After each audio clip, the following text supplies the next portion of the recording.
We'll start with the end. I have to say that was absolutely thrilling, and to be in the stadium, you know the importance of this as a title race. Obviously, title races are sort of incredible when they're sort of neck and neck, and I know that Arsenal are quite a few points in front, but City have that game in hand. They have to go to the Etihad, so you're imagining that City are going to win that game in hand, and they're going to win at the Etihad. They've been doing it for years with Liverpool, going toe to toe, so you're thinking that Arsenal have to sort of make as few mistakes as possible. And when Konate is moving towards that ball at the end, we can see it. We know that Núñez is there. He's going to head it across. It's like time stood still. And Ramsdale somehow just sort of, if you like, gets across. And it was a brilliant, brilliant moment, I have to say. Arsenal didn't deserve to lose today, but at the end, they could have lost. Were you waiting for the buzzer to go on the watch? I was, because it's one of those ones where you don't know whether it's gone over the line or not. Konate, has he got enough on it? It was an awkward one for him where it was in between his foot and his head, so he goes with his midriff, and it was just a sensational game, I have to say. You know, it was in different parts, wasn't it? The first part of the game, Arsenal were absolutely breathtaking. Liverpool, we know, have been in poor form, but take nothing away from Arsenal. I said after half an hour, you know, I played against Liverpool teams that were mid-table at times, or certainly 7th or 8th in the league, and come here, and we've never played as well as that. That was a brilliant first half an hour from Arsenal. Some of the football from Martinelli, from Jesus was brilliant, and I thought the game could have been dead. It really could, because I think Arsenal could have gone and scored a third, but it's Anfield. And I tweeted out this morning, you know, Arsenal are in sensational form, Liverpool are in terrible form, but will Anfield play tricks? It has something, this ground, whereby you just never, ever, they're never out of the game. They're never out of the game. I've never come here as a Manchester United player for 15 years, irrespective of where Liverpool were at the time, and got to the end of a game where I felt comfortable. Never, ever. It's never happened. And Arsenal have just found that out today. I think they've lost here the last 6 times or something like that in the league. Yeah. And they've obviously today got a point, and they should think of that as a point gain, because this place, it can crumble around you in this stadium. And Arsenal, it nearly crumbled around them at the end. I mean, if they'd lost that game, I wouldn't have said that they'd been broken, because I think that they've played well enough today to carry a bit of confidence, but they will have thought, oh, here we go, things are starting to turn. But I think a point, you know, Carra said at the end he thought that they should go for it, but I feel a point here is always a good point. You can never disrespect a point at Anfield. But from Liverpool's point of view, they had a penalty pretty early in the second half, and they'll be wondering how, we're talking about Konate, but the penalty goes in and they've got a good chunk of the game to get at Arsenal to win the game. Yeah, look, there's no doubt Liverpool will think at the end they should have won the match with the chances that they had, the pressure that they were building. But that, for me, was normal of what Liverpool would do at the Kop end with 20 minutes to go. We almost expected that to come. Arsenal had withstood it. When we won here, I can think of a couple of times where I think we won here 3-1. When you're 2-1 up, you've got to go and get that counter-attack goal. And we did it a couple of times where you just have that little bit of quality on the break. Arsenal had a couple of occasions where they could have counter-attacked and they didn't do. And then Mikel Arteta made the substitutions, went 5 at the back, he brought Tierney on, so it became more difficult. Ødegaard went off, so it became more difficult for them to counter-attack. But he brought Tierney on after the goal. Yeah, and that was the horse that bolted, as I said, because Zinchenko, taken off, got done by Trent Alexander-Arnold, who going forward was sensational again. He was absolutely sensational, Trent Alexander-Arnold going forward. I don't know what to say about him anymore, really. I don't know what to say about him, because his defensive play is that bad. I mean, some of the sort of positions he takes up where he lets Martinelli spin in behind him on a straight pass, that really is schoolboy defending. That's not the awkward ones where it's coming from the other side of the pitch and you've got to look over your shoulder, and sometimes the forward can make the run inside you. That's the most basic, where you can see the ball there, your man's here, he runs in there, and you just don't go with him. I mean, I don't understand it. But then some of the attacking play, some of the deliveries, the courage to continue to keep his confidence and get on the ball beyond those mistakes that he makes defensively is absolutely, it's got to be admired. I admire him enormously because he keeps going, and you can only keep going, but please just England gave him a game in midfield, and that didn't work out quite spectacularly. So when you start in midfield, it's a different set of skills, isn't it, really? All I would say is about playing in midfield. Trent Alexander-Arnold finds himself in midfield positions quite a bit when Liverpool are attacking and they're sustained attacks and they're recycling it from side to side. We saw him a number of times in those positions where he had a shot near the end in central areas. He can go in there through the freedom that the right-back position gives him. If he was actually playing in midfield away from home in the Premier League and he was getting the ball popped into him when he's got his back to play, that's a different ball game. Honestly, I've some of the best midfield players in the world, like Casemiro, Scholes, Xavi, Iniesta, they're the ones that can manipulate the ball, and Rodri does it very well. Trent wouldn't be able to do that, honestly. It's something that we talked about with Declan Rice, that ability to receive the ball with his back to play and on the half turn, so that you've got to be a top player and have played, I think, hundreds of games as a kid in midfield, the awareness, looking over your shoulder. This idea that we all say he can play midfield, I've heard it about fullbacks before. He can play wide, he can play a winger. No, they can't. That's why they're fullbacks. I was going to ask you that, whether he could play as a winger, say, in the position where Jota started the game today, coming in on his right side. I think he could play wing back. Yeah. And I wondered whether with the problems that Jurgen Klopp has had, I mean, he did try and play him in a different position today. He tried to pull him into midfield, Zinchenko-like, John Stones-like with City at this moment in time. But I think wing back he could definitely play, because there is obviously a right-sided centre-back who can shift into that channel, so those straight balls that go over him, or when he gets beaten one-on-one, he's nearer to him. I think Carra summed it up perfectly. He doesn't need to become the best defender in the world. He just needs to not be a liability. Yeah. I think that's a real important point to make. You don't have to be a great defender with the way in which he attacks. I don't think anybody's asking for that. They're just asking for a little bit of competence in your work and a little bit of, I've called it in the past, attention to your work. Just attend to your work and get out there quickly, get low, make sure you don't get beaten easily. If you let them cross it, it's not the end of the world. Just don't get beaten and don't have people driving into your box. But anyway, we've talked enough about him, because this game today wasn't about. But you're right. The conversation will continue about Trent Alexander-Arnold. We've said everything we had to say about it. And I can't say any more other than I hope somehow over the summer the penny drops and he realises that his defensive work is hurting him. It's hurting him because he's been left out of the England squad. How can that talent be left out of an England squad? And it's purely because that if you're playing for a team that aren't doing as well, which he now is with Liverpool, those problems get exposed that little bit more. But today, look, one thing I would say, by the way, about being a fullback now, the quality of wide players that we're seeing, even in the Crystal Palace game before, the quality of wide players that we're seeing now in Premier League football are sensational.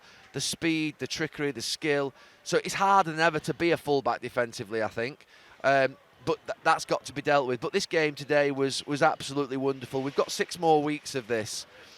I have thought all the way through that Manchester City would just edge it. I don't think I changed my opinion after today or even alter it slightly, because I still think there'll be, points drop both sides. I think Arsenal will drop more points. Has your admiration for Arsenal increased, particularly the way they started the first 35 minutes or so? Definitely. I think that, honestly, that's in the treble in 99 season, we were 2-1 up and we conceded late to be 2-2 here, and we thought it could cost us the title. Arsenal, I think we won the title in the end. We won by 1 point, I think, the title, or maybe even level with Gold. I can't remember what it was in the end. But we won. It was the last day, It was the last day, yeah. And we just got over the line. Yeah. And that point maybe was critical to our title chances. Arsenal played brilliantly here today in the first 30, 40 minutes. And then they just got the crowd up a little bit. I'm not pointing it directly at the Xhaka incident where he got involved, but there is a rule here. It didn't help, did it? No, there's some rules here, Martin, when you play here, and that is make sure you get through the first 25 minutes, play the ball forward and don't pass the ball back so they're pressing onto you. Make sure if you've got past that 25 minutes and you've scored and the crowd are sleepy, leave them sleepy. Don't get them wound up. Don't give a stupid foul away. Don't get involved in a fight. They want the fire. One team wants fire, and that's Liverpool. The other team needs ice, and that's Arsenal. And Arsenal just got involved in fire for the 5 minutes before half-time, and obviously they conceded the goal. And then you've got the Kop end to defend, and you somehow have to try and think about how you can get a counter-attack goal. That you have to try and get that counter-attack goal in that second half. I think Mikel Arteta thought about that, obviously, but they just couldn't do it. And credit to Liverpool, because where they pulled that second half performance from, I don't know. They were awful in that first 35 minutes. They were void of confidence. The defending was shocking. It's another game they haven't won, by the way, isn't it? So. It's a game they haven't won, but they showed a lot in that second half. They showed a spirit. Klopp will live with that second half all day long. he'll want that. He'll want fight and endeavour and spirit and fast football and pressing and chances. Even if he loses, I don't think he minds that. What he won't want is that first half or the performance at Bournemouth. So, look, I'd be interested to see what Mikel Arteta says. I think he'll be proud of his players. I'd be proud of them if they played like they did in this first half. But I think he'll also have part of himself going back thinking, we've got a hell of a 5 or 6 weeks to contend with, because they go to City, they go to West Ham, they go to Newcastle, they've got Chelsea at home. They're all difficult games, as have City got difficult games as well. And there'll be a lot more of those moments where they feel the whole world is watching them. And today, a lot of the football world will have been watching that match, and they won't have been disappointed. Arsenal have been brilliant in parts of that game, and they've dug in the second half. They've made a couple of mistakes, yes. They got away with one, with the penalty.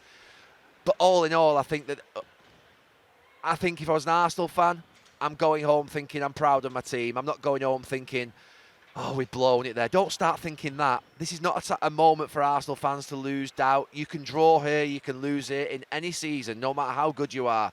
You can ask the Thierry Henrys of this world, the Bergkamps, all those great players that have played for Arsenal, Tony Adams. They've all had moments here of difficulty. All the great champion teams have. You think of Jose Mourinho's Chelsea in the Champions League here, where they got knocked out. You think of us, Manchester United, the amount of games we've lost here. This is a terror of a ground to come to in the title running. I think we might not have another chance to talk about Roberto Firmino while he's a Liverpool player. He has it in for Arsenal, 11 goals now, an extraordinary achievement, but he was the perfect person to come on to at least get Liverpool something from the game. Someone is going to get a very, very good player, and I'm talking about, I don't know where he's going to go. I don't think he'll stay in this country, but if he was staying in this country, there'd be another top 6 club looking at him.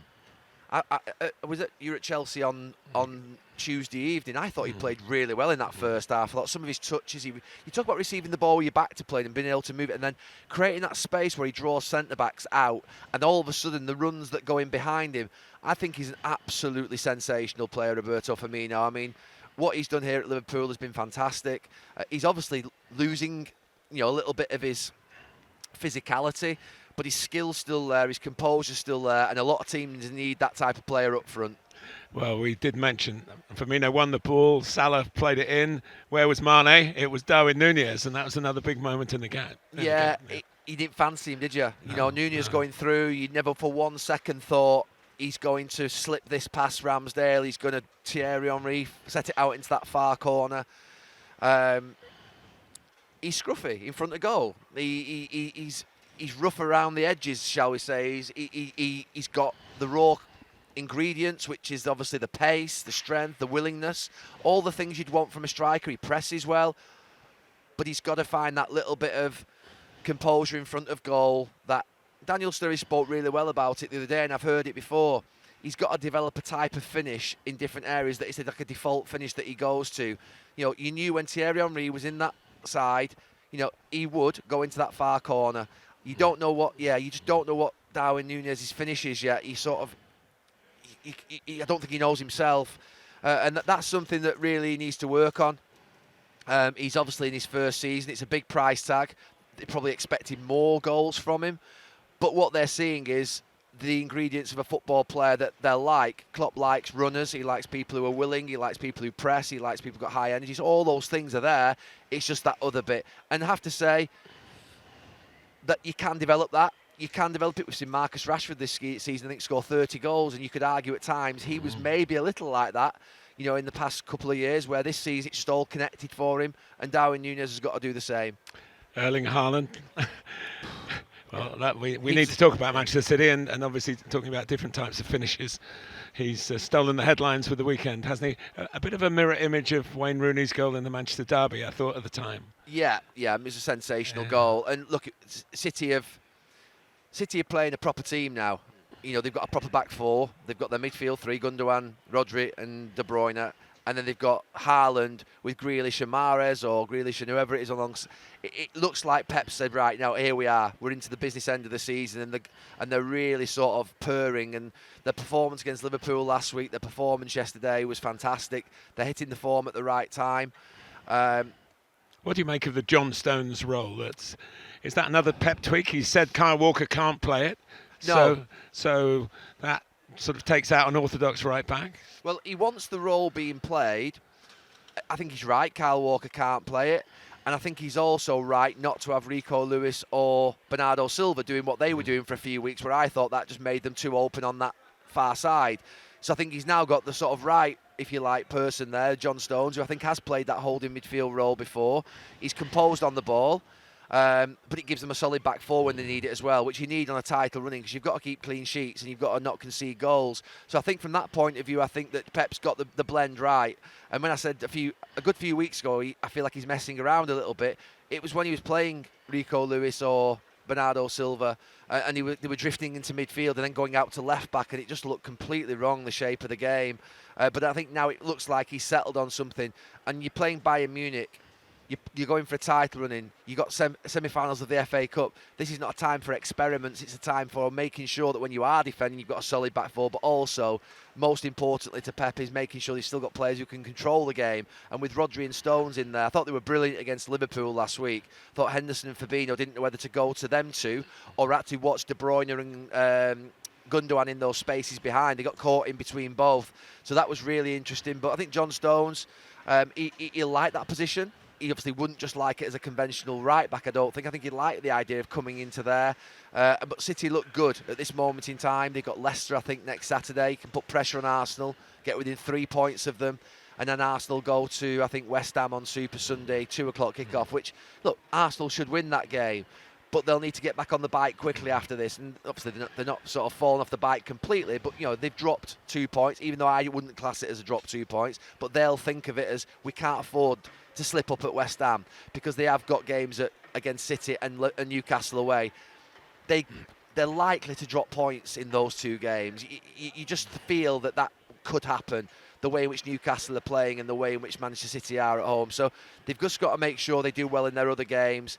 It's going to go right to the death. It's going to be a sensational last few weeks, and it looks like City are coming good at the right time. But playing in the Champions League as well could make it more interesting for City than it is in a normal season, where maybe they could be out of the Champions League.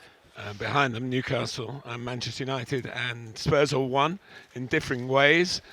Tight games and VAR calls, and anything to reflect on in that. And for Newcastle to go to Brentford and win, come from behind to win, and make Ivan Toney miss a penalty, which credit to Nick Pope for saving it. I'll start with Newcastle. I mean, what a week to beat Manchester United, West Ham away and Brentford away.